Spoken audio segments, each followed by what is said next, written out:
I'm Ken Sanderson, and I work with Broadband Communications North, which is in Manitoba, so the middle of the country of Canada.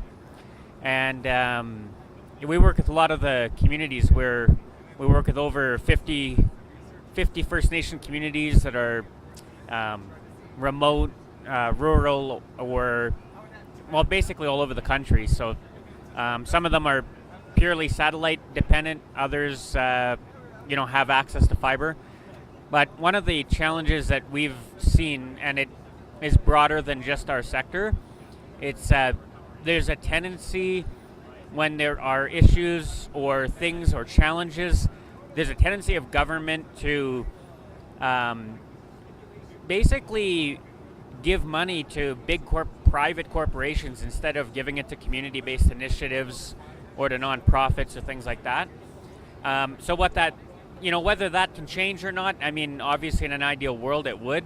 Governments would start to recognize community initiatives more.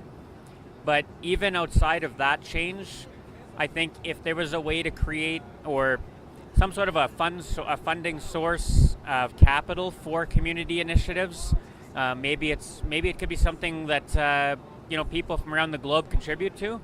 That would be, I think, one way that would help a lot of our communities be able to find those answers and solutions that they need on their own and receive the support that they actually need. Yeah, I mean, a community think tank, but with some resourcing behind it, right?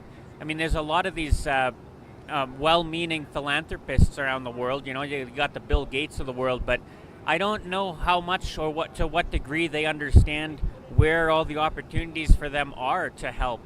And I think they sometimes overlook some of the needs in, you look at Canada, for example, and you go, oh yeah, they should have everything, they're a first world country, but they don't realize that there's pockets within that country that aren't living the same experience as, let's say, somebody in downtown Toronto, right?